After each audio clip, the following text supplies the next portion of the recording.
ಡಿಕೆಶಿ ಕ್ಯಾಬಿನೆಟ್ನಿಂದ ಹಿರಿಯ ನಾಯಕ ರಾಮಲಿಂಗಾರೆಡ್ಡಿ ಅವರ ದಿಢೀರ್ ರಾಜೀನಾಮೆ ಬೆನ್ನಲ್ಲೇ ರಾಜ್ಯ ರಾಜಕಾರಣದಲ್ಲಿ ಭೀಕರ ಟ್ವಿಟರ್ ವಾರ್ ಆರಂಭವಾಗಿದೆ.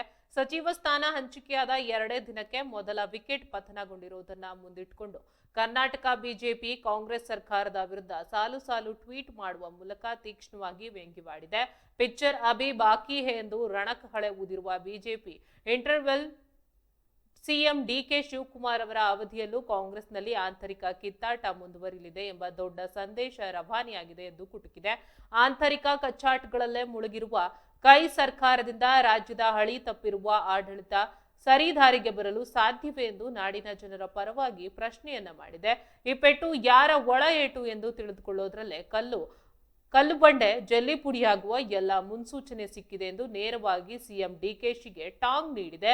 ಕಾಂಗ್ರೆಸ್ ವೈಫಲ್ಯದ ವಿರುದ್ಧ ಕಮಲ ಪಾಳೆಯ ಹಂಚಿಕೊಂಡಿರುವ ಈ ಟ್ವೀಟ್ ಈಗ ಇಡೀ ರಾಜ್ಯ ರಾಜಕಾರಣದಲ್ಲಿ ಭಾರೀ ಸಂಚಲನ ಹಾಗೂ ಚರ್ಚೆಗೆ ಗ್ರಾಸವಾಗಿದೆ.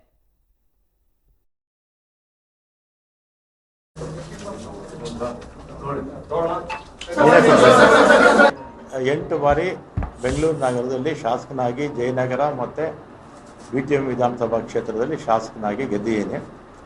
ಮೊದಲನೇ ಸಲ ವೀರಪ್ಪ ಮೊಯ್ಲಿಯವರ ಮಂತ್ರಿಮಂಡಲದಲ್ಲಿ ಸಚಿವನಾಗಿದ್ದೆ. ಆಮೇಲೆ SM ಕೃಷ್ಣ ಅವರ ಕಾಲದಲ್ಲೂ ಸಚಿವನಾಗಿದ್ದೆ. ಧರ್ಮಸಿಂಗ್ ಅವರ ಕಾಲದಲ್ಲೂ ಸಚಿವನಾಗಿದ್ದೆ. ಸಿದ್ದರಾಮಯ್ಯನವರ 2 ಅವಧಿಯಲ್ಲಿ ಸಚಿವನಾಗಿದ್ದೆ.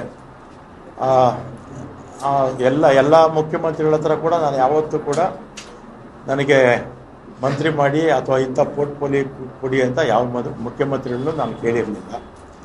ಆಮೇಲೆ 2023ರಲ್ಲಿ ಮುಖ್ಯಮಂತ್ರಿಗಳು ಸಿದ್ದರಾಮಯ್ಯನವರಾದರು.